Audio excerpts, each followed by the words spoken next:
దేవుని ప్రేమ ఇదిగో జనులార భావంబు నందిలియరే కేవలము నమ్ముకొని నా పరలోక జీవంబు మనకవ్వును. రండి యెహోవాను గూర్చి ఉత్సాహధ్వని చేయుదము, మన రక్షణ దుర్గమును బట్టి సంతోషగానము చేయుదము. కృతజ్ఞతాస్తుతులతో ఆయన సన్నిధికి వచ్చిదము, కీర్తనలు పాడుచు ఆయన పేరిట సంతోషగానము చేయుదము. ప్రార్థన చేసుకుందాం. ప్రేమ స్వరూపిన మా గొప్ప తండ్రి, పరిశుద్ధ ప్రభువా, మీ ప్రేమను బట్టి మీ కృపను బట్టి మీ పాద సన్నిధిని సమీపిస్తూ ఉన్నాము.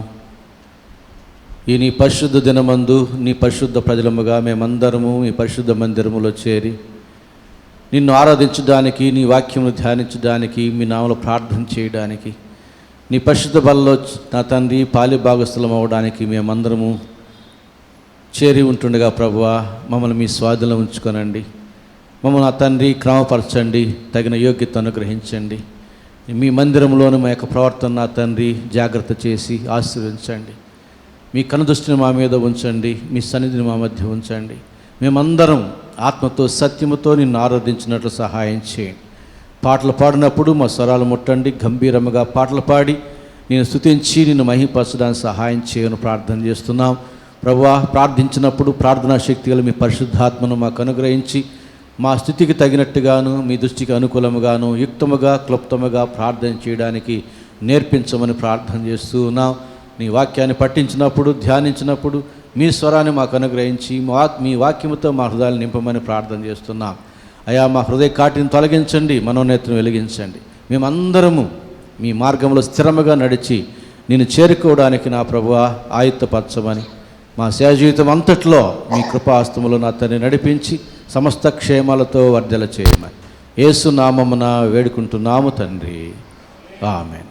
కీర్తన గ్రంథంలో నుంచి దావీదు రాసినటువంటి 38వ కీర్తనను నవీను ఉత్తర ప్రత్యుత్తర భాగంగా చదువుతాడు. నేటి ఉత్తర ప్రత్యుత్తర భాగంగా దావీదు రాసిన 38వ కీర్తన ధ్యానం చేసుకుందాం. 38వ కీర్తన ధ్యానం చేసుకుందాం. యెహోవా, కోపోద్రేకం చేత నన్ను గద్దింపకము, నీ ఉగ్రత చేత నన్ను శిక్షింపకము. నీ బాణములు నాలో గట్టిగా నాటి ఉన్నవి, నీ చెయ్యి నా మీద భారముగా ఉన్నది. నీ కోపాగ్ని వలన ఆరోగ్యము నా శరీరమును విడిచిపోయేను, నా పాపమును బట్టి నా ఎముకలలో స్వస్థత లేదు. నా దోషములు నా తల మీదుగా పొర్లిపోయినవి, నేను మోయలేని బరువు వలె అవి నా మీద మోపబడి ఉన్నవి. నా మూర్ఖత్వం వలన కలిగిన గాయములు దుర్వాసన గలవై స్రవించుచున్నవి. నేను శ్రమ చేత మిక్కిలి కృంగి ఉన్నాను, దినమెల్లా దుఃఖాక్రాంతుడనై సంచరించుచున్నాను. నా నడుము తాపముతో నిండి ఉన్నది, నా శరీరములో ఆరోగ్యము లేదు. నేను సొమ్మసిల్లి బహుగా నలిగి ఉన్నాను, నా మనోవేదన బట్టి కేకలు వేయుచున్నాను. ప్రభువా, నా అభిలాష అంతయు నీకే కనబడుచున్నది, నా నిట్టూర్పులు నీకు దాచబడి ఉంచలేదు. నా గుండె కొట్టుకొనుచున్నది, నా బలము నన్ను విడిచిపోయెను, నా కనుదృష్టియు తప్పిపోయెను. నా స్నేహితులను నా చెలికాండను నా తెగులు చూచి ఎడముగా నిల్చుచున్నారు, నా బంధువులు దూరముగా నిల్చున్నారు.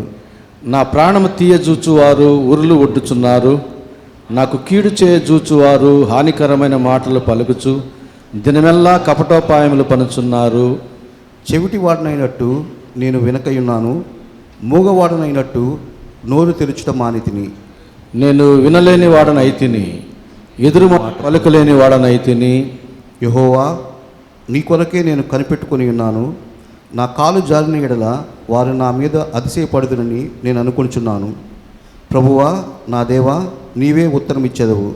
నన్ను బట్టి వారు సంతోషించకపోదురుగాక. నేను పడబోనట్లున్నాను, నా మనోదుఃఖము నన్నెన్నడూ విడువదు. నా దోషమును నేను ఒప్పుకొనుచున్నాను, నా పాపమును గురించి విచారపడుచున్నాను.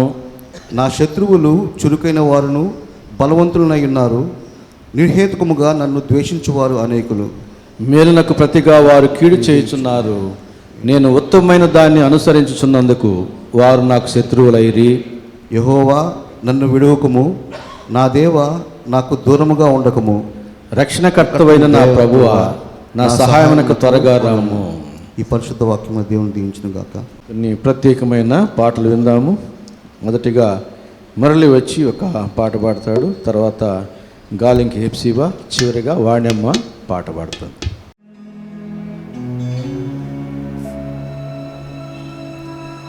పూర్ణ హృదయముతో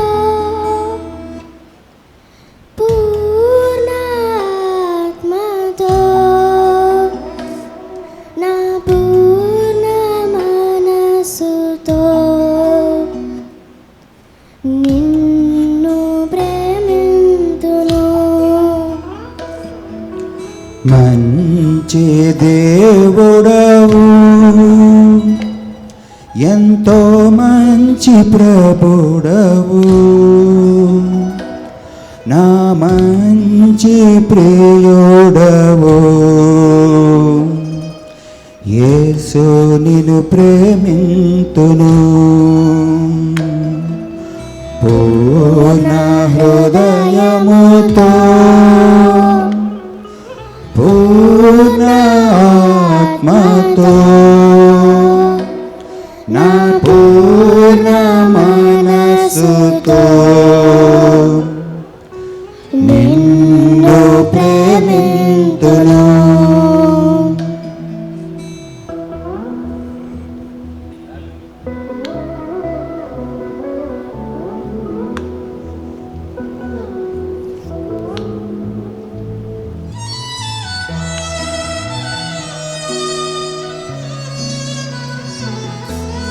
నేనంటూ లేనప్పుడే యేసు నన్ను నీవు ఎరిగితివని తెలుసు. నిన్ను నేను కోరక మునుపే నన్ను కోరి భువిపై జన్మించి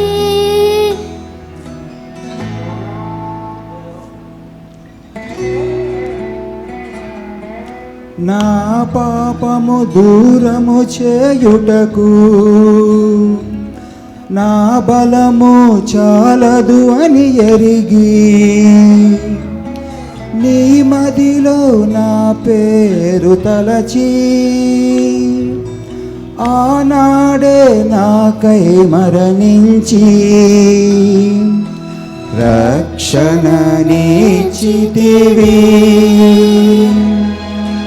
ఉచితముగా కృపమూలముగా నీ మేలును ఏల మరతును. యేసు నిన్ను ప్రేమింతును. పూర్ణ హృదయముతో పూర్ణ ఆత్మతో నా పూర్ణ మనసుతో నిన్ను ప్రేమింతును.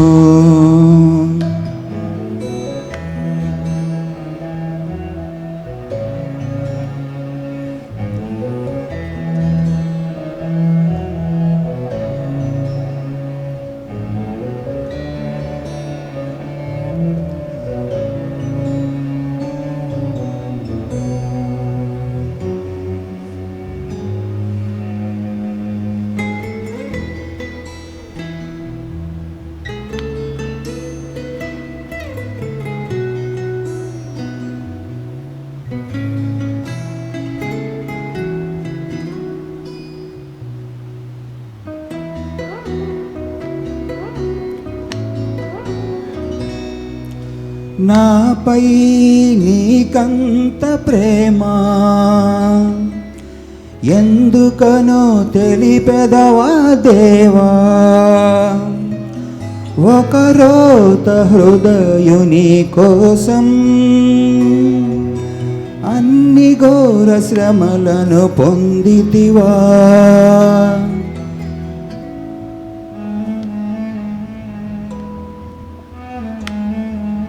లోకము ఎరుగని వింత ప్రేమ సిలువలో నిన్ను చూడక కనిపించే. నీ దేహము పైనగా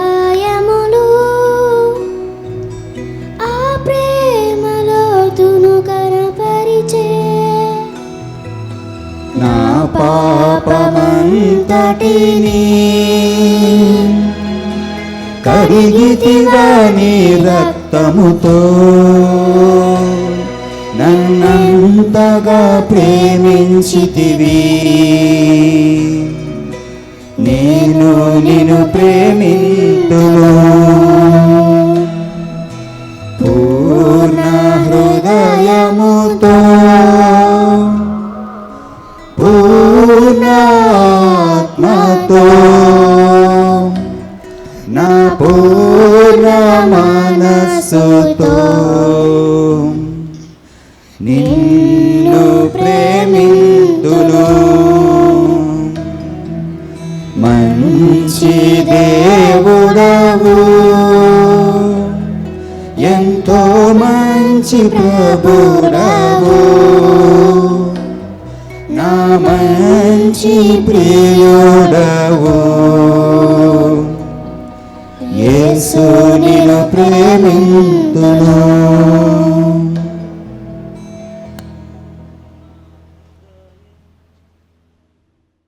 ఎన్నో ఉన్నా గాని నాకన్నీ నీవేసు, అంతా ఉన్నా గాని నా సొంతం నీవేసు.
సొంతం నీవే యేసు. ఎన్నో ఉన్నా గాని నాకన్నీ నీవే యేసు. అంతా ఉన్నా గాని మహామహిమతో నిండిన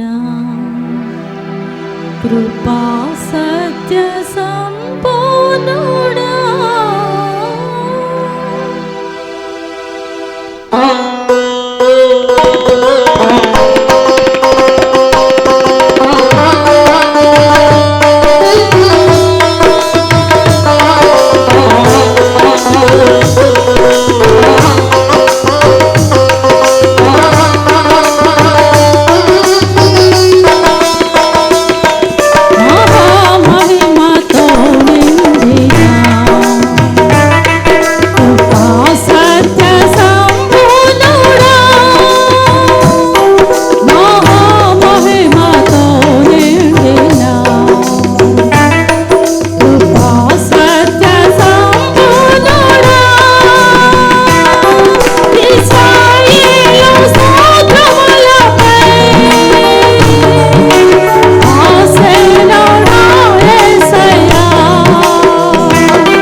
మన ధ్యాన నిమిత్తం ఏర్పాటు చేయబడినటువంటి లేఖన భాగములను శైలజ సత్యానందం గారు చదువుతుండగా దయచేసి సంఘం నిలుచుండాలని మనవి చేస్తున్నాం.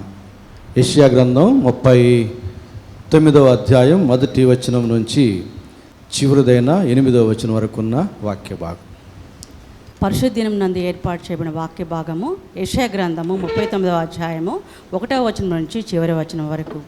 ఆ కాలమందు బబులోను రాజును బలదాను కుమారుడైన మెరోదగ్బలదాను హిజ్కియా రోగి బాగుపడిన సంగతి విని పత్రికలను కానుకను అతని యొద్దకు పంపగా హిజ్కియా దూతలు వచ్చిన మాట విని వారిని లోపలికి రప్పించి తన ఇంటనేమి రాజ్యమందేమి కలిగిన సమస్త వస్తువులలో దేనిని మరుగు చేయక తన పదార్థములు గల కొట్టును వెండి బంగారములను గంధవర్గములను పరిమళ తైలమును ఆయుధశాలను తన పదార్థములలో నున్న సమస్తమును వారికి చూపించెను. పిమ్మట ప్రవక్త అయిన యెషయా రాజైన హిజ్కియా యొద్దకు వచ్చి ఆ మనుషులు ఏమనిరి, నీ యొద్దకు ఎక్కడి నుండి వచ్చిరి అని అడుగగా హిజ్కియా బబులోను దూరదేశం నుండి వారు వచ్చి ఉన్నారని చెప్పాను. నీ ఇంటి వారి మేమి చూచురని అతడు అడుగగా హిజ్కియా నా పదార్థములలో దేనిని మరుగు చేయక నా ఇంటను నా సమస్తమును నేను వారికి చూపించి ఉన్నానన్ను. అంతటా యెషయా హిజ్కియాతో ఇట్లను, యెహోవా సెలవిచ్చు మాట వినము. రాబో దినములలో ఏమియో మిగులకుండా నీ ఇంటున్న సమస్తమును నేటి వరకు నీ పితలు సమకూర్చి దాచిపెట్టినది అంతయును బబులోను పట్టణమునకు ఎత్తుకొని పోదురని సైన్యములకు అధిపతియగు యెహోవా సెలవిచ్చుచున్నాడు.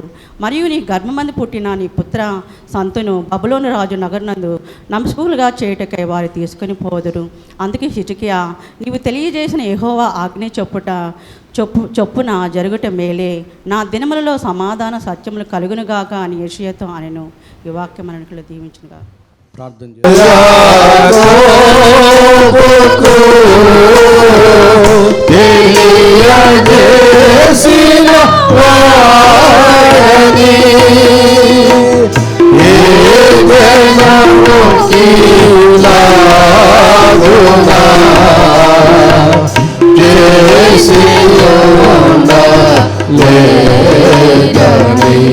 దేవునికి స్తోత్రము గానము చేయుటయే మంచిది మనమందరము స్తుతి గానము చేయుటయే మంచిది.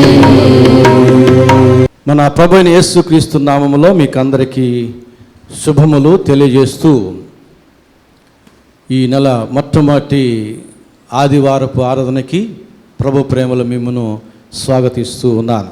మన ధ్యాన నిమిత్తం చదువుబడినటువంటి వాక్య భాగం యెషయా గ్రంథం 39వ అధ్యాయం. ప్రతి గురు శుక్రవారాల్లో యెషయా గ్రంథాన్ని క్రమముగా ధ్యానం చేస్తూ వస్తూ ఉన్నాం. అందులో భాగంగా శుక్రవారంతో 38వ అధ్యాయాన్ని పూర్తి చేయడం జరిగింది. దాని తర్వాత 39వ అధ్యాయాన్ని అందులో ఉన్న మంచి విషయాలను బట్టి ఆదివార ప్రార్థనలో చెప్తే బాగుంటుందని ఈ సమయంలో ఆ యొక్క అధ్యాయాన్ని మీ ముందుకు తీసుకుని రావడం జరిగింది. మరి ఇదే విషయం బైబిల్లో మరొక చోట ఉంది.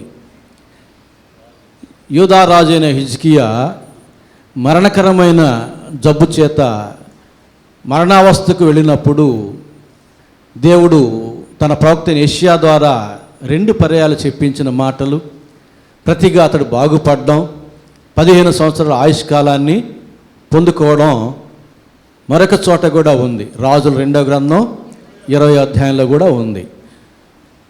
అయితే ఇక్కడ ప్రత్యేకమైన విషయం ఏమిటంటే అతడు బాగుపడిన తర్వాత దేవుని దగ్గర కన్నీరు విడిచి అడిగి తెచ్చుకున్న అదనపు ఆయుష్కాలంలో ఇతని యొక్క జీవితం పతనమైంది. ఆ యొక్క విషయాన్ని మనం ఈ 39వ అధ్యాయంలో చదువుకున్నాం. రాజుల 2వ గ్రంథం 20వ అధ్యాయంలో బాగుపడే వరకు మనం ధ్యానం చేస్తాం. ఇంకా కొన్ని విషయాలు వివరంగా ఉన్నాయి అక్కడ వరకే మనం ధ్యానం చేస్తాం. ఇక్కడ బాగుపడిన తరువాత అదనపు ఆయుష్కాలం సంపాదించుకున్న తర్వాత తనకు మిగిలిన ఆయుష్కాలం ఏ పాటిదో తెలిసిన తర్వాత నిర్లక్ష్యం చేసిన కారణాన అతడు శాపగ్రస్తుడైనట్టుగా మనం చూస్తున్నాం. ఆ క్రమమును మనం ధ్యానం చేయబోతున్నాం. దయచేసి జాగ్రత్తగా గమనించండి. ఎందుకంటే మనం కూడా చాలా నిర్లక్ష్యంగా వ్యవహరిస్తూ ఉంటాం. లేఖనమేమో మీ సొంత రక్షణను ఎట్లా కొనసాగించుకోమంటుంది? భయముతోనూ వణకుతోనూ మీ సొంత రక్షణను కొనసాగించుకొనుడి అని బైబిల్ చెబుతుంది. మనమేమో భయము లేకుండా వణుకు లేకుండా మన సొంత రక్షణ కొనసాగించుకోవడానికి ప్రయత్నం చేస్తాం. అంటే కారణం ఏంటి? నిర్లక్ష్యం చేస్తాం. నిర్లక్ష్యం ఆత్మీయ జీవితానికి ఎంత ప్రమాదకారియో మన యొక్క వాక్య భాగంలో చూడబోతూ ఉన్నాం.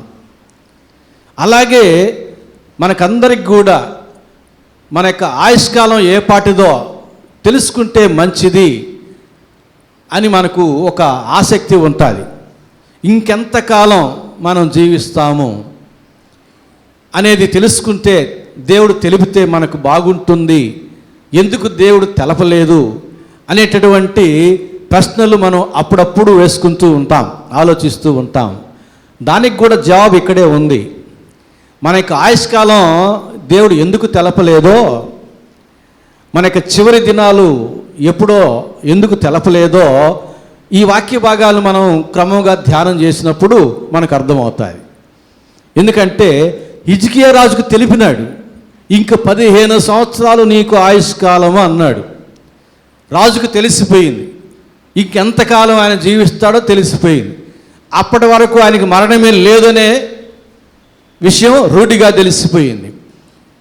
ఒకవేళ ఆయనకి 2000 సంవత్సరంలో చెప్పాడు అనుకోండి దేవుడు, ఇంకా 2015 సంవత్సరం దాకా నాకు మరణమే లేదు అనేది ఆయనకి రూఢిగా తెలిసిన విషయం. కానీ 2014 దాకా ఆయన ఇష్టానుసారమైన జీవితం. మనలో చాలామంది అందుకే కోరుకుంటారు, దేవుడు తెలిపితే బాగుండు, ఆ ముందు సంవత్సరం వరకు మన ఇష్టానుసారం, ఆ మిగిలిన దినాలు మాత్రం దేవుని ఇష్టానుసారం అని చాలామందికి ఆశ ఉంటుంది. లేదంటే ఇంకెంత మిగిలి ఉందో శేష జీవితం, దాన్ని బట్టి మిగిలిన పనులు క్రమపరుచుకుందాం, ప్లాన్ చేసుకుందాం అని మరికొంతమందికి ఉంటుంది. ఏది ఏమైనా మనకి ఆయుష్కాలం ఏ పాటిదో దేవుడు మనకి ఎందుకు తెలపలేదంటే, తెలిసితే మనం నిర్లక్ష్యంగా ఉంటాం. ఆ చనిపోయే ముందు మనం మారు మనసు పొందొచ్చులే అనుకుంటాం, కానీ దానికంటే ముందే మారు మనసు పొందడానికి దేవుడి సమయం అయిపోయి ఉంటుంది. మారు మనసు పొందడానికి దేవుడు మనకి ఇచ్చిన సమయం అయిపోయిన తర్వాత ఆయుష్కాలం ఎంతవరకు ఉందో తెలుసుకుని ఏం ప్రయోజనం?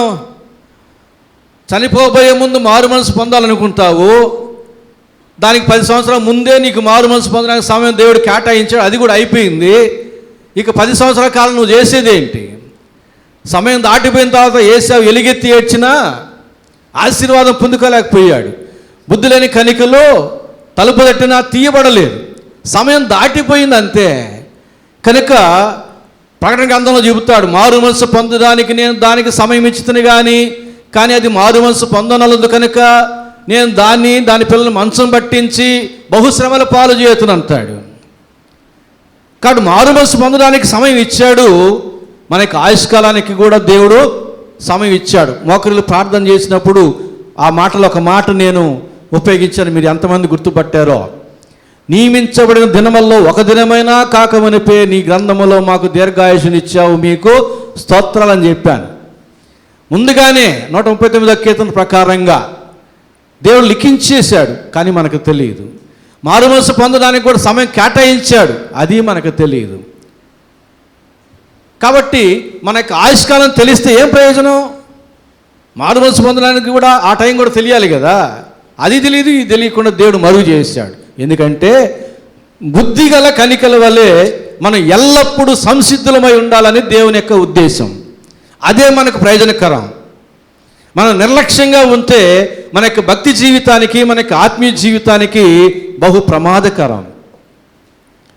హిజ్కియా రాజుల గ్రంథం 2వ రాజుల గ్రంథం 20వ అధ్యాయం 18వ అధ్యాయం చూస్తే దావీదు తర్వాత దావీదు అంతటి వాడుగా కొనియాడబడ్డాడు. దావీదు తర్వాత దావీదు అంతటి నీతిమంతుడిగా, యథార్థపరుడిగా, భక్తిపరుడిగా లేఖనాలు చెప్పబడుతూ ఉన్నాయి. అలాంటి హిజ్కియా రాజు దేవుని చేత స్వస్థత పొందుకొని ఇక 15 సంవత్సరాల ఆయుష్కాలం నీకు ఉంది అని చెప్పబడిన తర్వాత అతని జీవితం ఎలాగన మారిపోయిందో, ఎలాగో నిర్లక్ష్యంగా పతనమయ్యాడో చూద్దాం. మొదటిగా 39వ అధ్యాయం 1వ వచనం చదువుతున్నాను. ఆ కాలమందు బబులోను రాజును బలదాను కుమారుడైన మెరోదక్బలదాను హిజ్కియా రోగి అయి బాగుపడిన సంగతి విని పత్రికలను కానుకను అతని యొద్దకు పంపగా, హిజ్కియా రాజు మరణకరమైన రోగంతో ఉన్నాడు అని చుట్టుపక్కల రాజ్యాలన్నిటికీ తెలుసు. ఎందుకంటే అన్ని రాజ్యాల్లో ఉన్న రాజవైద్యులు పిలిపిస్తున్నాడు, వైద్యం చేయించుకుంటున్నాడు, గుణపడడం లేదు. తన దేశంలోని రాజవైద్యులు కూడా వచ్చి వైద్యం చేస్తున్నారు, బాగుపడడం లేదు.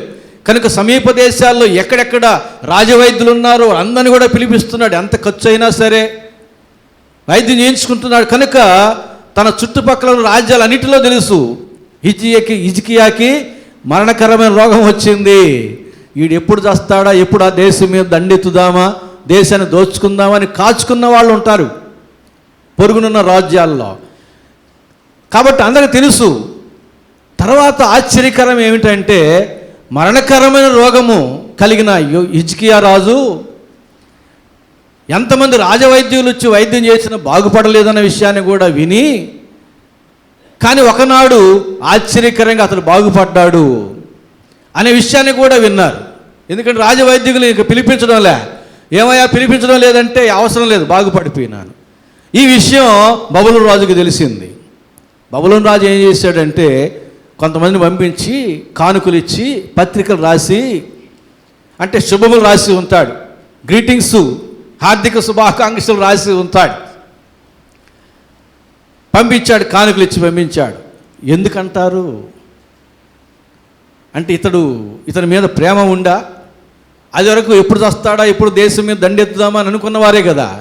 ఇప్పుడు బాగుపడిన తర్వాత కానుకలు ఎందుకు పంపించాడు, మనుషులు ఎందుకు పంపించాడు? ఈ రోజుల్లో అమీబా జబ్బు కేరళలో మొన్న ఉన్నిందని చెప్పి అన్నానుగా, అది మనిషి మెదడు మాత్రమే తింటుంది అని. ఆ జబ్బుకి వైద్యం కూడా లేదు. ఆ జబ్బు వస్తే 48 గంటలు లేదా 18 దినాల లోపల చచ్చిపోతారు. అయితే అలాంటి జబ్బు ఎవరికైనా వచ్చింది, వైద్యం లేదు, మనకందరికీ తెలుసు, అతడు బాగుపడ్డాడు. ఇప్పుడు ఏం చేస్తాం మనం? మనకు అలాంటి జబ్బు ఎప్పుడైనా వస్తే వాడు వైద్యం ద్వారా, వాడు పొందిన వైద్యం ద్వారా మనం కూడా బాగుపడాలా అని అనుకొని, వాడు అప్పటిదాకా మనం వాడితో మాట్లాడకపోయినా వాడి దగ్గరికి యాపిల్ పండ్లు తీసుకొని పోయి, నువ్వు బాగుపడ్డావు, నీ కోసం నేను ప్రార్థన చేశాను బ్రదర్, నీకు తెలియదు కానీ నీ కోసం నేను కన్నీటి ప్రార్థన చేశాను, నీ కోసం నేను ఉపవాస ప్రార్థన చేశాను బ్రదర్ అని చెప్పి యాపిల్స్ ఇచ్చి, బ్రదర్ నువ్వు ఎట్లా బాగుపడ్డావు, అది కావాలి అసలు విషయం. ఎందుకంటే ఎప్పుడైనా వీళ్ళకి అవసరమైతే ఉపయోగించుకోవడానికి. ఆ రోజుల్లో మరణకరమైన జబ్బు వచ్చి రాజవైద్యుల ద్వారా కూడా బాగుపడినటువంటి పరిస్థితుల్లో హిజ్కియా రాజు బాగుపడ్డాడు. కాబట్టి బబులోను రాజు ఎందుకు కానుకలు పంపించాడు?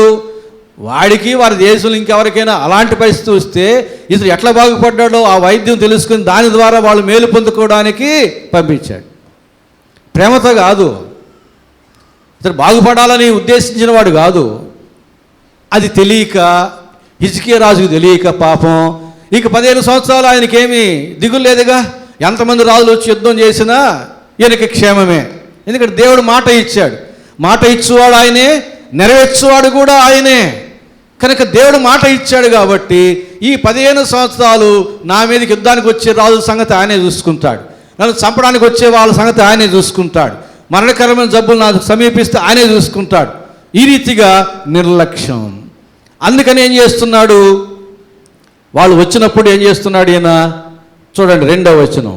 హిజ్కియా దూతలు వచ్చిన మాట విని వారిని లోపలికి రప్పించి తన ఇంటనేమి రాజ్యమందేమి కలిగిన సమస్త వస్తువులలో దేనిని మరుగు చేయక తన పదార్థముల గల కొట్టును, వెండి బంగారములను, గంధవర్గములను, పరిమళ తైలమును, ఆయుధశాలను, తన పదార్థములతోనున్న సమస్తమును వారికి చూపించు. ఆయుధాలు కూడా చూపించాడు. ఏ దేశాలు కూడా ఆయుధాలని ప్రదర్శించరు. ప్రదర్శించినా అందరికీ తెలిసిన ఆయుధాలు కొన్నే, రహస్య ఆయుధాలు కొన్ని ఉంటాయి. అసలైన ఆయుధాలు వాటిని చెప్పరు. ఇప్పటికీ ఇజ్రాయెల్ దేశంలో ఆటం బాంబులు ఉన్నాయా లేదా ప్రపంచానికి సందేహమే. చాలా దేశాలు తెలుసు ఉన్నాయి అని నమ్ముతారు, కానీ వాళ్ళు చెప్పరు. ఇంతవరకు చెప్పలే. ఇజ్రాయెల్ దేశంలో మా దగ్గర అణుబాంబులు ఉన్నాయి అని చెప్పలే వాళ్ళు. రహస్య ఆయుధాలు చెప్పరు, అవసరం వచ్చినప్పుడు తీస్తారు. కానీ ఇక్కడ ఏం చేశాడు? ఆయుధశాలను కూడా చూపించేశాడు. ఆయన దగ్గర ఏమేమి ఆయుధాలు ఉన్నాయో, ఎంత సంపద ఉందో, ఎంత ఐశ్వర్యం ఉందో అన్నీ చూపించేశాడు. ఆయుధశాలలో ఎవరిని అడుగు పెట్టనీరు. రహస్య మిలిటరీ స్థావరాల దగ్గరికి ఎవరైనా, అది నో ఫ్లై జోన్ అంటారు. వేరే వారి విమానం పోయినా కూడా కాల్ చేస్తారు. నో ఫ్లై జోన్ అన్నమాట. ఎందుకంటే సైనికుల యొక్క రహస్య స్థావరాలు అయ్యి అట్లాంటిది ఇతరులు మొత్తం చూపించి. కారణం, దేవుడు మాట ఇచ్చాడుగా, ఇక 15 సంవత్సరాలు నీకు తిరుగులేదని. చూసారా, మన యొక్క ఆయుష్కాలం ఏ పాటిదో ఎప్పుడో తెలిస్తే మన జీవితాలు ఏమైపోతాయంటే, ఈ లోపల జీవితం నిర్లక్ష్యం వల్ల ఆత్మీయంగా పతనమే. ఇతను ఏం చేయాలి? వాస్తవానికి బాగుపడ్డావు అని కానుకలు తెచ్చారు కదా, ఏం చేయాలి? ఎట్లా బాగుపడ్డాడో, దేవుడు ఎట్లా బాగు చేశాడో అది చెప్పాలి, సాక్ష్యం చెప్పాలి. అయ్యా మీరు కూడా నమ్ముకోండి, మా దేవుడు జీవము కలిగిన దేవుడు. ఏ రాజవైద్యులు వచ్చి నాకు బాగు చేయలేకపోయినారు. దేవుడు తన ప్రవక్తను పంపించి అంజూరు పండ్ల ముద్ద తెప్పించి వేయమన్నాడు. అంజూరు పండ్ల ముద్దలో ఏమీ లేదు, ఆయన మాట చొప్పున వేశాను చూడు అంజూరు పండ్ల ముద్ద. అందును బట్టి ఆయన మాట చొప్పున, పేతురు అంటాడు, నీ మాట చొప్పున వలవేతును. తెల్లవారిన దాకా వల వేశాడు, దొరకలే. అయినను నీ మాట చొప్పున వలవేతును అన్నాడు, గొప్ప చేపలు పట్టాడు. దేవుని మాట చొప్పున అంజూరు పండ్ల ముద్ద వేయగా నా యొక్క మరణకరమైన రోగం పోయింది. సాక్ష్యం చెప్పాలి. దేవుని కార్యానికి ఇతడు సాక్షిగా ఉండాలి. సాక్ష్యం చెప్పలే. డాంబికునిగా కనబడుతున్నాడు, డంబము ప్రదర్శిస్తున్నాడు. జీవపు డంబం. నా ఆయుధాలు చూడు, నా గంధవర్గము చూడు, నా వెండి బంగారాలు చూడు, నా విలువైన వస్తువులు చూడు. సాక్షిగా ఉండాల్సినటువంటి హిజ్కియా డాంబికునిగా కనబడుతూ ఉన్నాడు. ప్రభునందు ప్రియులారా, దేవుడు ఎన్నో కార్యాలు చేశాడు మనకు. దేవునికి సాక్షిగా ఉంటున్నామా? హిజ్కియా రాజు వలె మనము కూడా దేవుడు చేసిన కార్యాలకు సాక్ష్యం ఏమీ చెప్పకుండా, ఎవరికి ఏమీ చెప్పకుండా హిజ్కియా రాజు వలె మనం కూడా డాంబికులముగా ఉంటే హిజ్కియా రాజు వలె మన యొక్క ఆత్మీయ జీవితం కూడా పతనం అవుతుంది. రాజులు 2వ రాజులు 18వ అధ్యాయం మొదటి 6 వచనాలు చదువుతాను. ఈ రాజు ఎంతటి వాడుగా చెప్పబడ్డాడో చూడండి. రాజు 2వ గ్రంథం 18వ అధ్యాయం మొదటి వచనం నుంచి.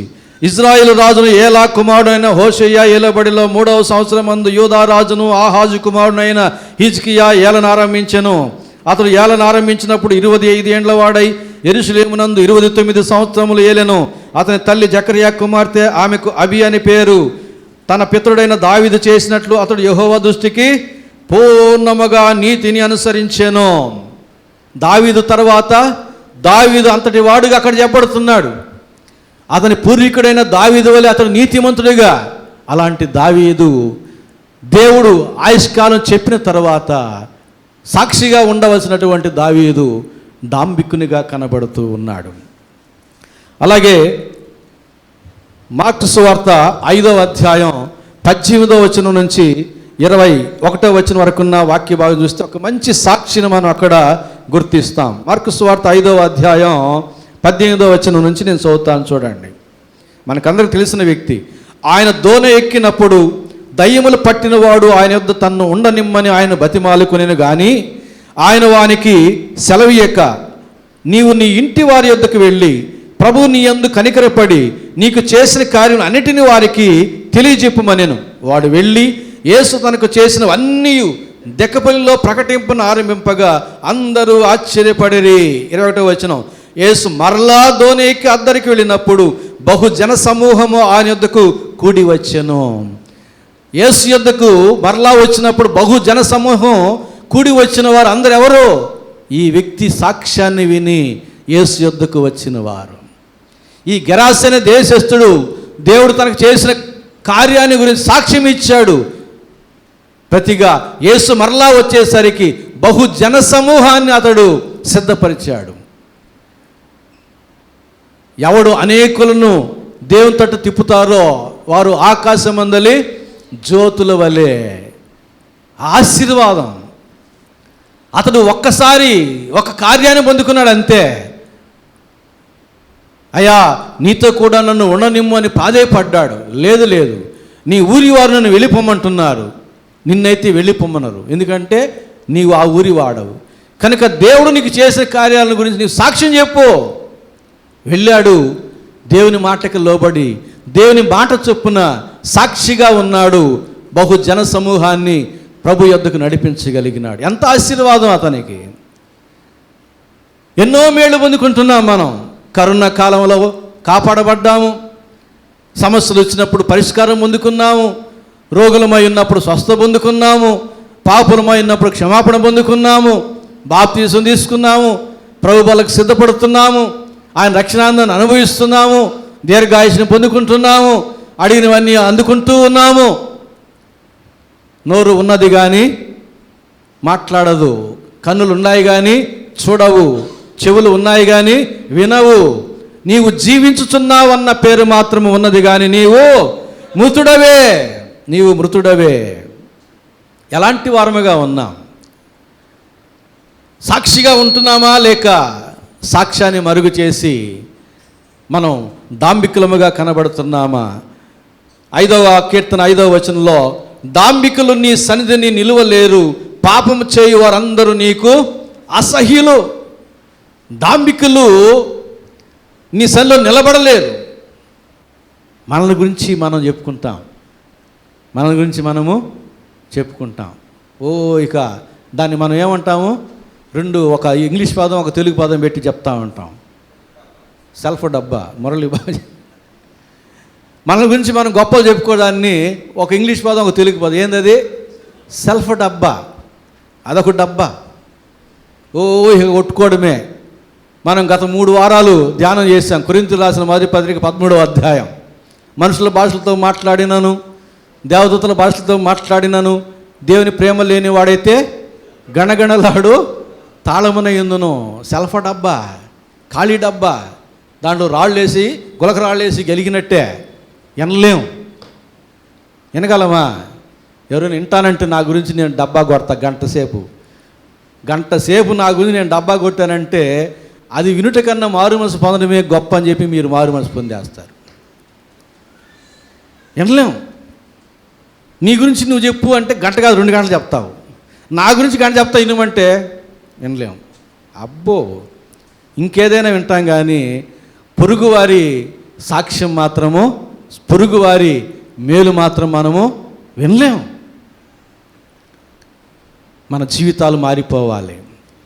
మనలోని స్వార్థం విగిపోవాలి. సాక్ష్య జీవితం కలిగి ఉండాలి.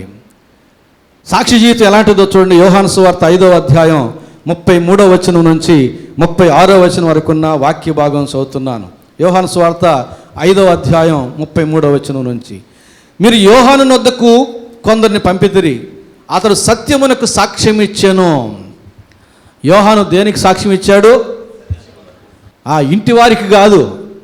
ఇంటి వారిని గురించి సాక్ష్యం, బిడ్డల గురించి సాక్ష్యం ఇచ్చాడా? భార్య గురించి సాక్ష్యం ఇచ్చాడా? లేదా భర్తల గురించి సాక్ష్యం ఇచ్చిందా? ఎవరి గురించి ఇచ్చాడు సాక్ష్యం? సత్యముల గురించి ఆయన సాక్ష్యము ఇచ్చాను. 34వ వచనం. నేను మనుషుల వలన సాక్ష్యం అంగీకరింపను కానీ మీరు రక్షింపబడవలని ఈ మాటలు చెప్పుచున్నాను. అతడు మండుచు ప్రకాశించున్న దీపమై ఉండెను. మీరు అతని వెలుగులో ఉండి కొంతకాలము ఆనందించుటకు ఇష్టపడితిరి. సాక్ష్యం చెప్పేవారు మండుతున్న వెలుగు వంటి వారుగా చెప్తున్నాడు దేవుడు ఇక్కడ. దేవుడు చేసిన కార్యాల గురించి ఎవరైతే ఇతరులతో చెబుతూ ఉంటారో వారు దేవుని దృష్టికి మండుచున్న వెలుగు వంటి వారు. అతని వెలుగులో అంటే అతని సహవాసములో సమీపంలో ఉన్నవారు ఆనందిస్తారని రాయబడింది. దేవుని కార్యాలకి మనం సాక్షులముగా ఉంటే దేవునికి దృష్టికి మండుతున్న వారమై ఉంటాం. అందుకని అంటాడు, ఆత్మను మీరు ఎందుకు ఆరిపోతుంది?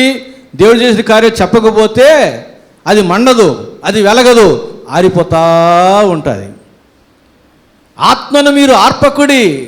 దేవుడు చేసిన కార్యాలకు మనం సాక్షిగా ఉండక, దేవుడు చేసిన కార్యాలు ఎవరికి చెప్పక మన ఆత్మను ఆర్పుకుంటూ ఉన్నాం. అది ఆరిపోతూ ఉన్నది. నీవు చెబుతూ ఉండు, దేవుని కార్యాల గురించి నీవు సాక్ష్యం ఇస్తూ ఉండు. నీ గురించి నువ్వు చెప్పొద్దు, దేవుడు నీకు చేసిన కార్యాల గురించి చెప్పు. దేవుని యొక్క దృష్టిలో నీవు మండుతూ ఉంటావు, నీ ఆత్మ వెలుగుతూ ఉంటుంది, నీవు ప్రకాశిస్తూ వ్యక్తిగా కనబడతావు దేవునికి. ఎంత ధన్యత! హిజ్కియా రాజు ఆత్మను ఆర్పుకుంటూ ఉన్నాడు, నిర్లక్ష్యంగా వ్యవహరిస్తూ ఉన్నాడు కనుక అతడు సాక్షిగా ఉండకుండా డాంబికునిగా ఉంటూ ఉన్నాడు. అంతేకాదు, దేవుడు అతనికి ఆయుష్కాలం తెలిపిన తర్వాత అతనికి ఆత్మీయ జీవితంలో నిర్లక్ష్యం వహించి తర్వాత సాక్షిగా ఉండక డాంబికునిగా ఉండి ఏమైనాడో చూడండి. 3వ వచనం నుంచి, యెషయా గ్రంథం 39వ అధ్యాయం 3వ వచనం నుంచి. పిమ్మట ప్రవక్త అయిన యెషయా రాజైన హిజ్కియా యొద్దకు వచ్చి, ఆ మనుషులు ఎవరు? ఆ మనుషులు ఏమనిరి?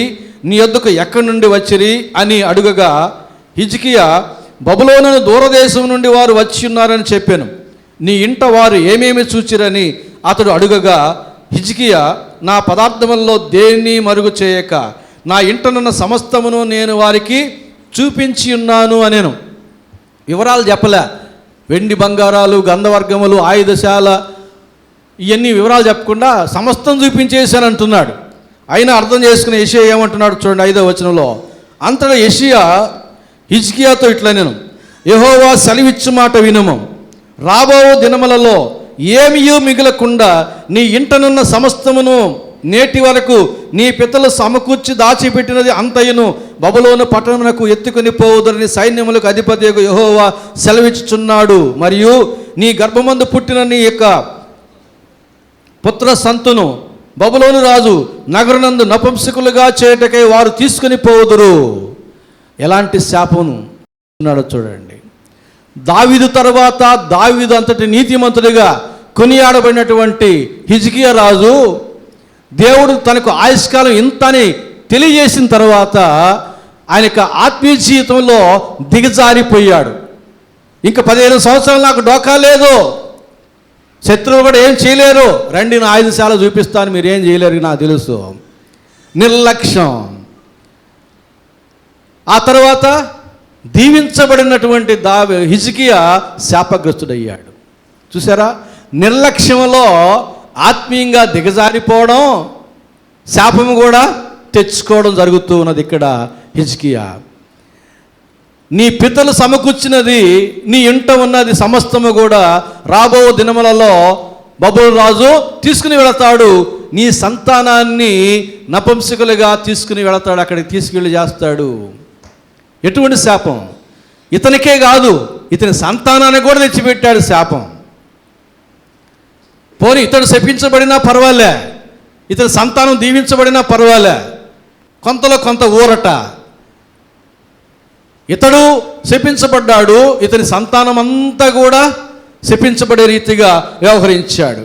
కానీ దేవుడు కోరుకునేది అలాంటి పరిస్థితి కాదు. మనం దీవించబడాలి, మన కుటుంబాలు దీవించబడాలి, మన యొక్క సంతానం తరతరాల వరకు దీవించబడాలి. అది దేవునికి మహిమ. అలాంటి ఉద్దేశం మనందరి పట్ల కలిగి ఉన్నాడు. కానీ మన నిర్లక్ష్యం, మన యొక్క భక్తి జీవితంలో, ఆత్మీయ జీవితంలో నిర్లక్ష్యం కారణంగా దిగజారిపోతూ ఉన్నాము. ఆ క్రమంలో శాపగ్రస్తులు కూడా అవుతున్నవారు అనేక మంది. ఆదికాండం 12వ అధ్యాయం 1-4 వచనాలు చూస్తే దేవుని ఆశీర్వాదం కొరకు అబ్రహాము ఎంతగా త్యాగం చేశాడో మనం చూడగలుగుతాం. ఆదికాండం 12వ అధ్యాయం 1-4 వచనాలు. యెహోవా, నీవు లేచి నీ దేశం నుండి, నీ బంధువుల యొద్ద నుండి, నీ తండ్రి ఇంటి నుండి బయలుదేరి నేను నీకు చూపించు దేశమునకు వెళ్ళుము, నిన్ను గొప్ప జనముగా చేసి నిన్ను ఆశీర్వదించి నీ నామమును గొప్ప చేయుదును, నీవు ఆశీర్వాదముగా నుందువు. నిన్ను ఆశీర్వదించు వారిని ఆశీర్వదించేదను, నిన్ను దూషించు వారిని శపించేదను. భూమి యొక్క సమస్త వంశములు నీ యందు ఆశీర్వదించబడునని అబ్రహాముతో అనగా యెహోవా అతనితో చెప్పిన ప్రకారం అబ్రహాము వెళ్ళెను. ఆశీర్వాదం కొరకు అబ్రహాం ఏం చేశాడు? తాను పుట్టి పెరిగిన ప్రాంతాన్ని విడిచి, తన ఇంటిని విడిచి, బంధువర్గాన్ని విడిచి యెహోవా దేవుడు చూపించే దేశానికి తరలి వెళ్ళెను. దేని కొరకు? ఆశీర్వాదం కొరకు. నీవు సమస్త వంశములకు దీవెనకరంగా ఉంటావు, నీవు దీవించబడతావు. దేవుని దీవెన కొరకు అతడు చేసిన త్యాగం. నీవు నీ సంతానం దీవించబడుతుంది. చాలు ప్రభువా, ఈ లోకంలో ఏమి లేకున్నా పర్వాలేదు, కానీ నేను నా సంతానం నీ చేత దీవించబడితే అదే చాలు అనుకున్నాడు. అందుకొరకు దేవుడు చెప్పిన విషయాలన్నింటినీ విడిచిపెట్టేశాడు దేవుని ఆశీర్వాదం కొరకు. మనము మన బిడ్డలు దీవించబడ్డానికి దేవుడు మనకు కూడా చెప్పాడు ఏమేమి విడిచిపెట్టాలనో. విడిచిపెట్టామా? అబ్రహాము చెప్పినట్లుగా మనం చెప్పడంలే తండ్రి ఇంటిని విడిచిపెట్టమని. పాపమును విడిచిపెట్టమంటున్నాడు. పాపమును విడిచిపెట్టండి, మీరు దీవించబడతారన్నాడు. విడిచిపెడుతున్నామా? తండ్రి ఇంటిని విడిచిపెట్టక్కర్లే, బంధువర్గాన్ని విడిచిపెట్టక్కర్లే, పుట్టి పెరిగిన ప్రాంతాన్ని విడిచిపెట్టక్కర్లే. పాపమును విడిచిపెట్టండి. పాపము నీ చేతిలో ఉంట చూచి దాన్ని విడిచిపెట్టిన యెడల మధ్యాహ్న కాల తేజస్సు వల్ల నీ బ్రతుకు తేజరిల్లుతుంది. అక్కడుంది ఆశీర్వాదం. నీ చేత్తో పాపమును పట్టుకొని వర్ధిల్లాలంటే కుదరదు. దేవుడు ఇవ్వబోయే ఆశీర్వాదాలకు అడ్డు నీ చేతిలో ఉన్న పాపమే. అందుకంటున్నాడు దేవుడు, నీ చేతిలో పాపం ఉండటం చూచి దాన్ని విడిచిన యెడల మధ్యాహ్న కాల తేజస్సు వల్లే నీ బ్రతుకు తేజరిల్లుతుంది. విడిచిపెడదామా? మన జీవితాన్ని తేజరిల్ల చేస్తుందామా? మన భవిష్యత్తుని భద్రపరుచుకుందామా? దేవుని యొక్క ఆశీర్వాదాలు పోగొట్టుకోకుండా పొందుకుందామా? అయితే మనం చేయవలసింది పాపమును విడిచిపెట్టడమే. పాపమును విడిచిపెట్టాలి. అలాగే రాజుల 2వ గ్రంథం 5వ అధ్యాయం 27వ వచనం, మరొక వ్యక్తి శాపాన్ని సంపాదించాడు ఆయనకి, ఆయన సంతానానికి. రాజుల 2వ గ్రంథం 5వ అధ్యాయం 27వ వచనం, నయమానుకు కలిగిన కుష్టు నీకును నీ సంతతికిని సర్వకాలము అంటియుండును అని చెప్పగా వాడు మంచు వలె తెల్లనైన కుష్ఠము కలిగి ఎలీషా ఎదుట నుండి బయటికి వెళ్ళాను. ఏం పేరు ఈయన పేరు? అది గెహజీ. నయమానికి ఉన్న కుష్టు గెహజీ సంపాదించుకున్నాడు. నయమాను సంతానానికి సంపాదించుకోలే కుష్టు, ఆయనకి మాత్రమే ఉన్నది కుష్టు. ఆయన పోగొట్టుకున్నాడు, ఈయన దాన్ని తెచ్చుకున్నాడు. ఎవరు? గెహజీ. ఆయన ఒక్కడే తెచ్చుకుంటే పర్వాలే, ఆయనకును ఆయన సంతానానికని సర్వకాలానికి తరతరములకు ఏం తెచ్చుకున్నాడు? శాపము లేక కుష్టు సంపాదించుకున్నాడు. అబ్రహాము తరతరాలకి ఆశీర్వాదం సంపాదించుకున్నాడు. పేతురు రాసిన మొదటి పత్రిక 3వ అధ్యాయం 9వ వచనం, ఆశీర్వాదమునకు వారసులమొకటకు మీరు పిలువబడితే గనుక కీడుకు ప్రతి కీడైనను దోషణకు ప్రతి దోషణ అయినను చేయక, ఏమన్నాడు? కీడుకు ప్రతి కీడు చేయక, హింసకు ప్రతి కీడు ప్రతి హింస చేయక. మీకు ఎవరికి ఇష్టం లేదు కాబట్టి ఎవరు చెప్పడంలే. ఏమనుంది మీ బైబిల్లో? శపించుడి అని లేదా? కోపించుడి అని లేదా? కొట్టుడి అని లేదా? తిట్టుడి అని లేదా? దూషించుడి అని లేదా? ఏం లేవు. దీవించుడి. మనం ఆశీర్వాదం పొందుకోవడానికే పిలువబడ్డాం దేవుని చేత. ఆశీర్వాదానికి వారసులం అవడానికి దేవుని చేత పిలువబడ్డాం. అయితే ఆశీర్వాదం పొందుకుంటున్నామా? ఆ ఆశీర్వాదం పొందుకోవాలంటే కీడుకు మనం ప్రతి కీడు చెయ్యకూడదు. హింసించు వారిని హింసించకుండా దీవించాలి. మరొక చాట అంటాడు, మిమ్మల్ని హింసించు వారి కొరకు ప్రార్థన చేయడం అంటాడు. ఏమని ప్రార్థన చేయాలి? అది తర్వాత సంగతి. హింసించే వారి కొరకు మనం భలే చేస్తాం ప్రార్థన, అది మనకందరికీ తెలుసు. ఏమని చేస్తాం? అంతే, ఇక వాడికి ఛాన్సే లేదన్నమాట. అలాంటి ప్రార్థన వచ్చు మనకు. కానీ దేవుడు చెప్పేది ఏంటంటే మిమ్మల్ని హింసించు వారి మేలు కొరకు ప్రార్థన చేయడి అన్నాడు. వారి క్షేమం కోరి ప్రార్థన చేయడి అన్నాడు. దేవుని ప్రేమ ఎవరి హృదయంలో ఉంటుందో వారికి మాత్రమే సాధ్యం. అది శత్రువులు ప్రేమించడమైనా హింసించు వారి క్షేమం కోరి ప్రార్థన చేయడమైనా ఎవరికి సాధ్యం? దేవుని ప్రేమ ఎవరి హృదయంలో ఉందో వారికి మాత్రమే సాధ్యం. ఎవరి హృదయంలో దేవుని ప్రేమ లేదో వారు చేయలేరు. కాబట్టి ఆశీర్వాదమునకు వారసులవుటకు మనం పిలువబడ్డాము. మరి పిలువబడ్డాం కానీ ఆశీర్వాదాలు మనం పొందుకుంటున్నామా? పొందుకోవాలంటే కీడుకు ప్రతి కీడు చేయకుండా దోషణకు ప్రతి దోషణ చేయకూడదు. వారిని దీవించాలి. ఎవరైనా మనం దూషిస్తే వారి డిక్షనరీ, వారి యొక్క హిస్టరీ గ్రంథం చెప్పకూడదు కదా. ఈ రోజుల్లో వాడుక భాష. ఎవరన్నా కానీ తిడితే నీ చరిత్ర చెబుతా. ఇక ముత్తాత కాడి నుంచి మనవాళ్ళ వరకు వస్తుంది చరిత్ర. మత్తయి సువార్త మొదటి అధ్యాయమే. మత్తయి సువార్త మొదటి అధ్యాయంలో ఏముంటుంది? వంశావళి. తాతల ముత్తాతల కాడి నుంచి మనవాళ్ళు ముని వాళ్ళ దాకా ఉంటుంది మత్తయి సువార్త మొదటి అధ్యాయం. మనల్ని ఎవరైనా కానీ తిడితే మత్తయి సువార్త మొదటి అధ్యాయం చేస్తాం. వాళ్ళ ముత్తాత ఇది, మీ తాత ఇది, మీ నాయన ఇది, మీ అమ్మ ఇది, మీ కొడుకు. మత్తయి సువార్త మొదటి అధ్యాయమే. దేవుడు అది చెప్పలే. దోషణకు దోషణ కాదు, కీడుకు కీడు కాదు. వారి మేలు కానీ కోరితే నీ శత్రువు నీ ఇంటికి వచ్చినప్పుడు నీవు భోజనం పెట్టిన ఎడల తద్వారా వాడిని నెత్తిన నీవు నిప్పులు పోసిన వాడు అవుతావు.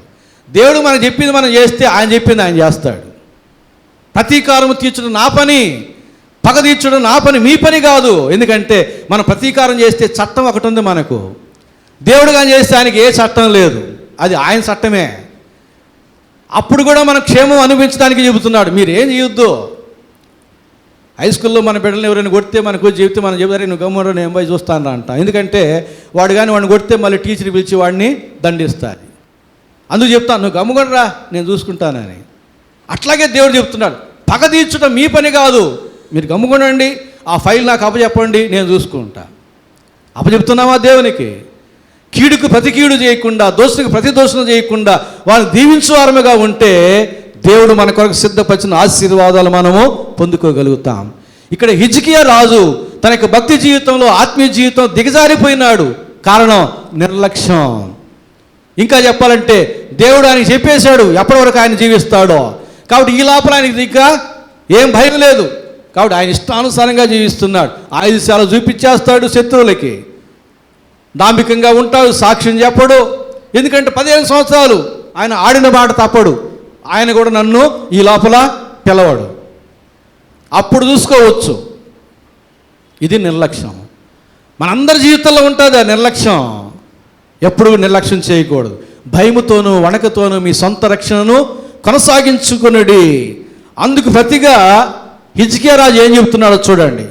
యెషయా వచ్చి శాపాన్ని చెబితే సమస్తాన్ని దోచుకుని వెళతారు, నీ సంతానాన్ని నపుంసకులుగా చేస్తారు, తీసుకుని వెళ్ళాను అంటే ఈయన ఏం చెప్పాలి? 8వ వచనం ఏం చెప్తున్నాడు? అందుకు హిజ్కియా నీవు తెలియజేసిన యెహోవా ఆజ్ఞ చొప్పున జరుగుట.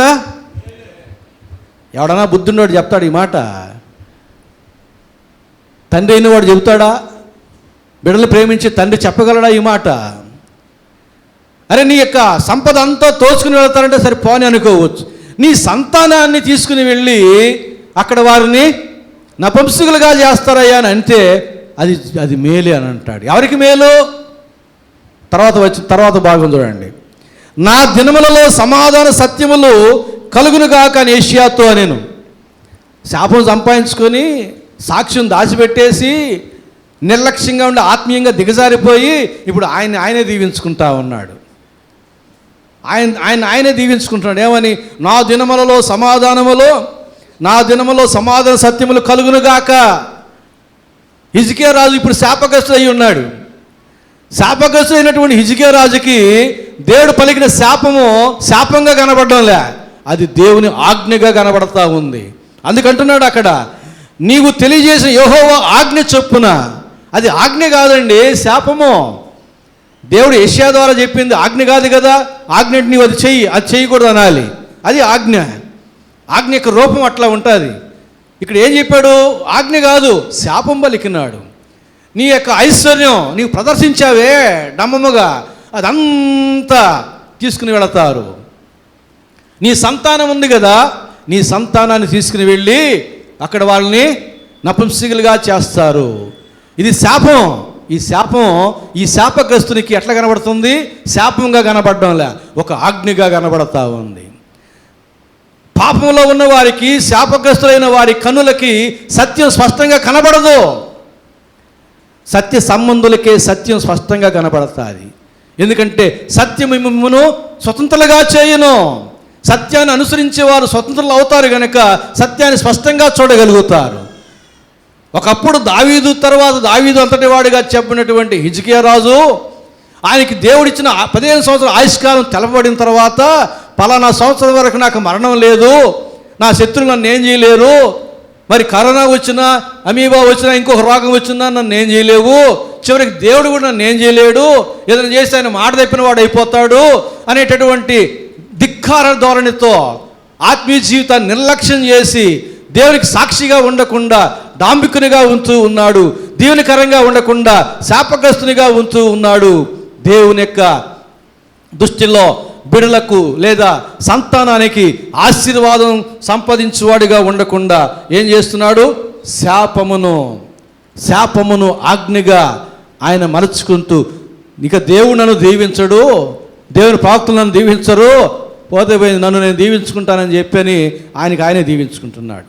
నా దినములలో సమాధాన సత్యములు కలుగునుగాక. కలుగుతాయా? కయీను కూడా తమ్ముడిని చంపేశాడు, నరహంతకుడు అయ్యాడు. దేవుడు శాపం ఇచ్చాడు, ప్రతిశాపం పెట్టుకున్నాడు కయీను, నన్ను చూచువాడు నన్ను చంపునుగాక అని. కయీను శాపం ఫలించేటట్టుగా చేశాడా? కనుక నిన్ను చూచువాడు నిన్ను చంపకుండా ఉన్నట్లుగా నేను నీకు ఒక ముద్ర వేస్తానని చెప్పి కయీనుకి ముద్ర వేసి పంపించేశాడు. ఆయన శాపం ఆయన మీద పనిచేయదు, ఆయన ఆశీర్వాదం ఆయన మీద పనిచేయదు. ఎందుకంటే కోల్పోయినావు, పాపిగా ఉన్నావు, శాపగ్రస్తునిగా ఉన్నావు. నీ నోటి మాటలోంచి వచ్చేది శాపమే కానీ ఆశీర్వాదం రాదు. నీ నోట్లోంచి వచ్చే ప్రతి మాటలో కీడు ఉంటుంది కానీ మేలు రాదు. శబ్ద రూపంలో అది మేలుకరమైందైనా కూడా దాంట్లో ప్రభావం ఉండదు. కాబట్టి ప్రభునందు ప్రియులారా, మన యొక్క భక్తి ఎలాంటిది, మన యొక్క ఆత్మీయ జీవితంలో మనం ఎలాంటి వారమై ఉన్నాం జాగ్రత్తగా మనం గమనించాలి. సామెతల గ్రంథం 3వ అధ్యాయం 33వ వచనం చెబుతుంది, భక్తిహీనుల ఇంటి మీదికి శాపము వచ్చును, నీతిమంతుల నివాస స్థలమును ఆయన ఆశీర్వదించును. భక్తిహీనత విడిచిపెట్టాలి. ఎందుకంటే భక్తిహీనుల ఇంటి మీదకి శాపము వచ్చునని బైబిల్ చెబుతూ ఉంది. 119వ కీర్తన 21వ వచనం, నీ ఆజ్ఞలను విడిచి తిరుగువారు శాపగ్రస్తులు అంటున్నాడు. దేవుని ఆజ్ఞలను విడిచి తిరుగువారు శాపగ్రస్తులు. గలతీ 3:13, క్రీస్తు మన కోసము శాపమై మనల్ని ధర్మశాస్త్రం యొక్క శాపము నుండి విమోచించెను. శాపగ్రస్తులుగా మనల్ని విమోచించడానికి యేసు ప్రభు మ్రాను మీద వేలాడి శాపగ్రాహి అయ్యాడు. మనం సంపాదించుకుంటున్న శాపములను మనం ఎరుగుటలేదు కానీ ఆయన తెలుసు. మన పాపముల నుండి శాపము నుండి విమోచించడానికి దేవుడు మన కొరకు ఆయన మ్రాను మీద వేలాడి శాపగ్రాహి అయ్యాడు. ఎంత ప్రేమ అండి యేసు ప్రభుకి మన మీద. గత 3 ఆదివారాలు మనం దేవుని ప్రేమ ఎంత శ్రేష్టమైందో ధ్యానం చేశాం. దేవుడు నిన్ను ఎంతగా ప్రేమిస్తున్నాడు. నీవు పాపివైనా, నీవు శాపగ్రస్తుడైనా దేవుడు ఇంకనూ నిన్ను ప్రేమిస్తూనే ఉన్నాడు. ప్రభువా, అతడు నీ ప్రజలను హింసించడానికి లైసెన్స్ తీసుకుని వచ్చాడయ్యా దమస్కు మార్గానికి అంటే, నీకెందుకు అదంతా? అతడు నేను ఏర్పాటు చేసుకున్న సాధనం, నువ్వు వెళ్ళి అతనికి ప్రార్థన చేయి. ఎంతగా ప్రేమిస్తున్నాడు ఆయనను. ఆయన ప్రజల్ని హింసించే వారిని కూడా ఆయన ప్రేమిస్తూ ఉన్నాడు. సౌలా, నన్నేల హింసించుచున్నావు. ప్రభు యొక్క ప్రేమను మనం అర్థం చేసుకోవాలి. మన పాపులమే, శాపగ్రస్తులమే అయినను మన తోటి మనుషులు మనల్ని ప్రేమించలేరు. మన పాపం అంతా కానీ మన వాళ్ళకి కానీ తెలిసిందంటే నేను గ్యారంటీ మనల్ని ప్రేమించరు. మనం ఎంతటి శాపగ్రస్తులమో పాపులమో మన ఇంటి వారికి తెలిసిందంటే చెప్పండి, ఇప్పుడున్న మన స్థానాలకి పునాదులు కదిలిపోతాయి, అందరి స్థానాలు. కానీ అలాంటి దేవుడికి అన్నీ తెలిసి, నా రహస్య పాపాలు తెలిసి, నా పరిపూర్ణమైన జీవితం దేవునికి తెలిసి ఇంకను ఆయన నన్ను ప్రేమిస్తూనే ఉన్నాడు. ఈ విషయం తలంచినప్పుడు నిజంగా నాకు హృదయం బద్దలవుతుంది.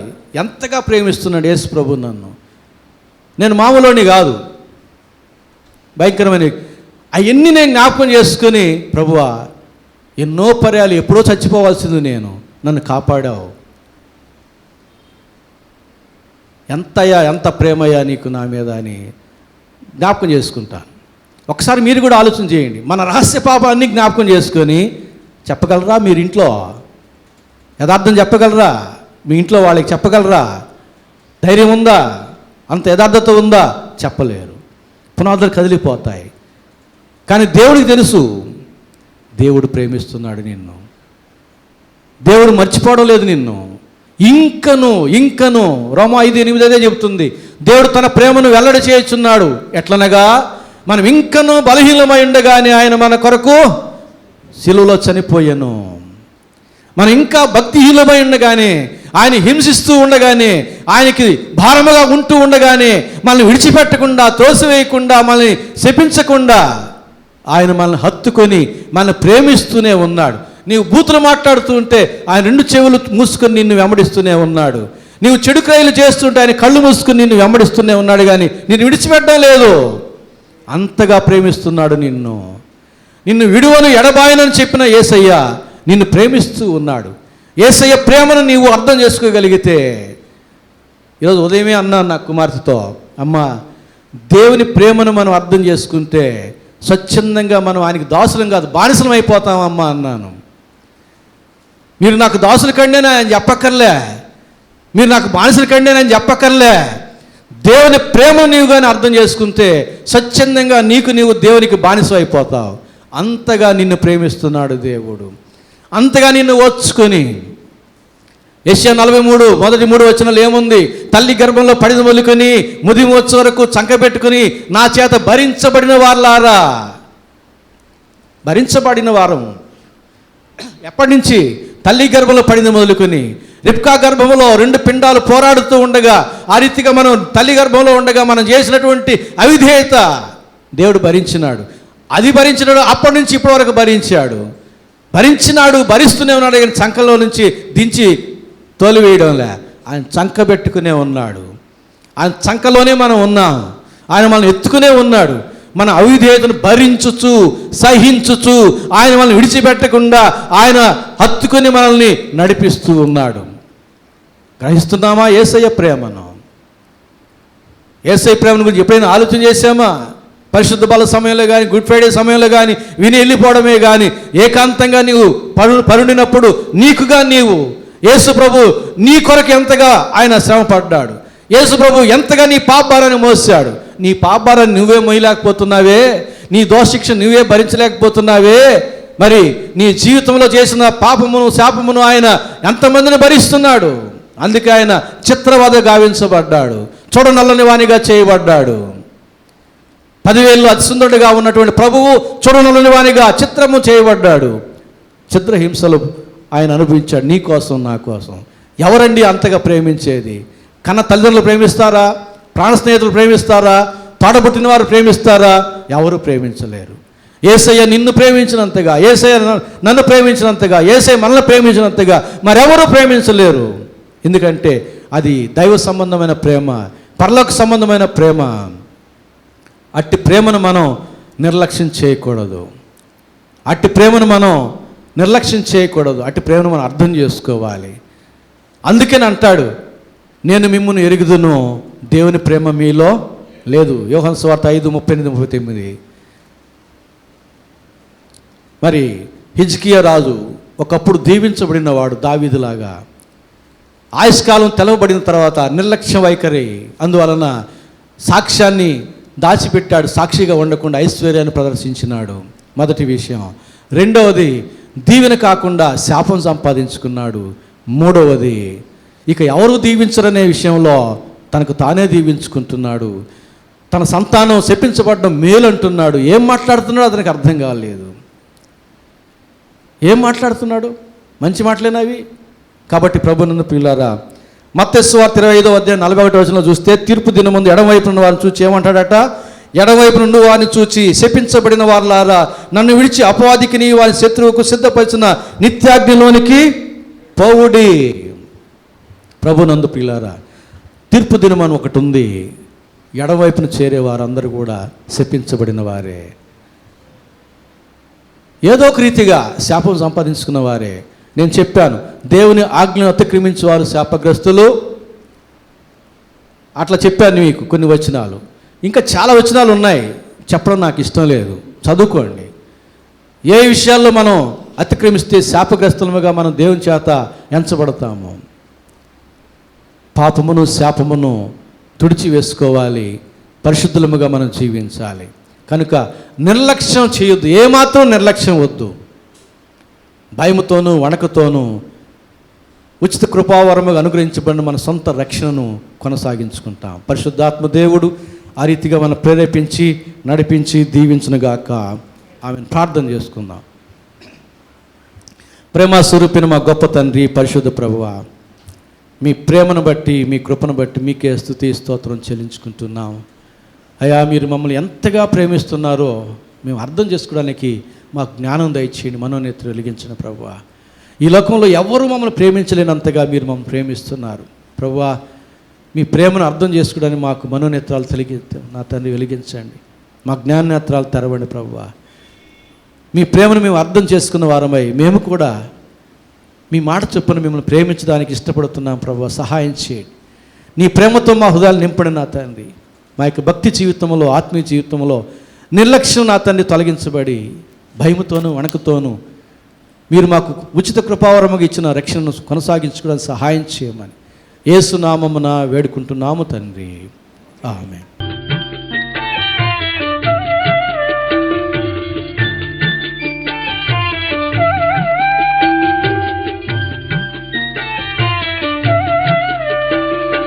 దేవుని ప్రేమ ఇదిగో, జనులార భావంబు నందిలియరే.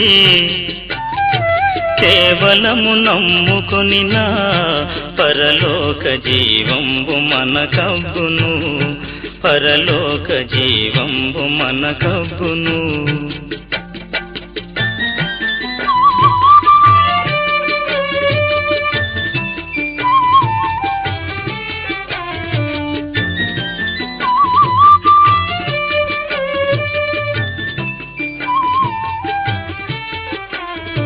సర్వలోకము మనలను తన వాక్య సత్య